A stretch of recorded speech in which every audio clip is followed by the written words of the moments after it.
Hello नमस्कार दोस्तों, आप सभी को गुड इवनिंग नमस्कार। आज हम उस शख्स के बारे में बात करने वाले हैं जिन्होंने हमारे देश को वर्ल्ड कप जिताने में अहम योगदान दिया। वो शख्स है बिहार की मिट्टी से जन्म लिए ईशान किशन। आज हम उसकी बात करेंगे। ईशान किशन एक ऐसा शख्स जो कई कठिन परिस्थितियों में अपने आप को ढाले रहे, लेकिन फिर भी रुके नहीं, वो आगे बढ़ते गए। आप सबों को याद है 2022 का बांग्लादेश का वह ओडीआई मैच जिसमें ईशान किशन दोहरा शतक लगाने वाले पहले भारतीय बल्लेबाज बने।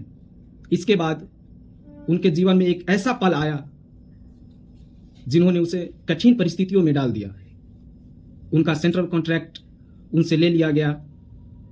लोगों ने सोचा कि अब ईशान का करियर पूरी तरह से खत्म हो गया है, लेकिन कहते हैं कि खुदा को कुछ और ही मंजूर होता है।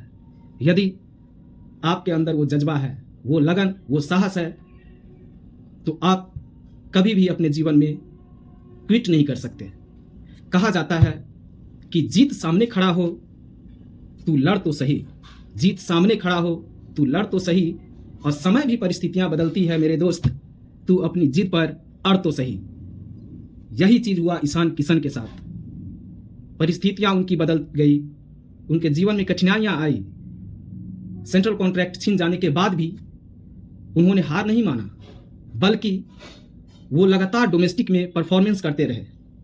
उन्होंने अपने आप को डोमेस्टिक के धूप में, बरसात में, गर्मी में तपाया, अपने आप को निखारा, और आखिरकार 785 दिनों के बाद ऐसा समय आया जहां से उनके जीवन ने एक अलग ही मोड़ लिया।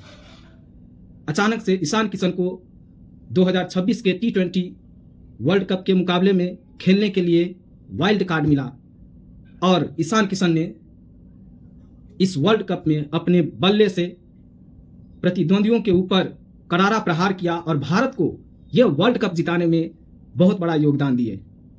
इससे पहले हम लोग यह बात हमेशा याद रखेंगे कि ईशान किशन एक ऐसे बल्लेबाज है जिनको झारखंड टीम की कप्तानी करने का अवसर मिला, और इनकी कप्तानी में झारखंड ने अपने क्रिकेट इतिहास में पहली बार सैयद मुश्ताक अली ट्रॉफी जीता। झारखंड जो कई वर्षों से सैयद मुश्ताक अली ट्रॉफी खेलता आया, लेकिन ईशान की कप्तानी ने झारखंड को एक सैयद मुश्ताक अली ट्रॉफी से नवाजा। और सबसे रोचक बात तो यह है दोस्तों कि फाइनल मुकाबला जो हरियाणा के साथ था, जिसमें झारखंड ने 263 रनों का स्कोर खड़ा किया, यह T20 में एक विशाल स्कोर था, और इसमें झारखंड के कप्तान ईशान किशन ने अपने बल्ले से सेंचुरी बनाया। इस सेंचुरी का परिणाम यह हुआ कि हरियाणा के टीम के सामने एक विशाल स्कोर खड़ा हो गया, और इसके बाद झारखंड के गेंदबाजों ने लगातार प्रहार करते हुए हरियाणा के सभी बल्लेबाजों को नेस्तनाबूद कर दिया, और इस तरह से झारखंड क्रिकेट इतिहास में एक पहला ऐसा राज्य बना जिसने ईशान की कप्तानी में सैयद मुश्ताक अली ट्रॉफी जीती। तो दोस्तों देखिए किस तरह से जीवन हमें हर एक परिस्थितियों में गुजरते हुए अलग अलग मोड़ पे ले जाता है। अब आते हैं फिर से T20 वर्ल्ड कप 2026 पर, जहां ईशान किशन ने मौका मिलते ही अपने आप को तुरंत परिस्थितियों के अनुसार ढाल लिया, और उन्होंने बल्ले से बखूबी इस देश के लिए, भारत देश के लिए ट्रॉफी जिताने में अहम योगदान दिया। ईशान की बल्लेबाजी हम लोग देख ही चुके हैं।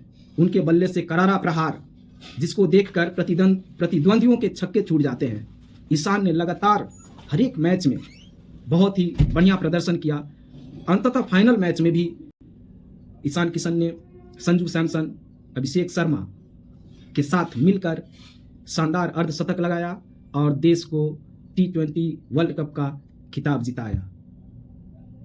ईशान किशन की इस पारी को देखते हुए सनराइजर्स हैदराबाद की मालकिन काव्या मारन ने ईशान पे भरोसा जताया, और इसी भरोसे से जो कि हैदराबाद के कैप्टन पैट कमिंस है, अपनी पीठ की चोट के कारण वो अपने पहले मुकाबले में या आने वाले कुछ मुकाबलों में वो हैदराबाद टीम के लिए कप्तानी करते हुए नजर नहीं आएंगे, लेकिन उनके स्थान पर ईशान किशन को हैदराबाद के कप्तानी का अवसर मिला है। अब दोस्तों देखना होगा कि ईशान किशन हैदराबाद की कप्तानी में और अपने साथ हैदराबाद के उप कप्तान अभिषेक शर्मा, इन दोनों के द्वारा देखते हैं कि हैदराबाद क्या इस वर्ष आईपीएल का खिताब जीतने में कामयाब हो पाता है या नहीं। तो दोस्तों आप ही लोग बताओ कि क्या हैदराबाद इस साल ईशान की कप्तानी में झारखंड की तरह ट्रॉफी जीतने में कामयाब होगा या नहीं। आप अपनी राय रॉकी स्पोर्ट्स इन्फो पर दे सकते हैं। आप लाइक करें, शेयर करें और कमेंट में जरूर अपना राय दें। धन्यवाद दोस्तों।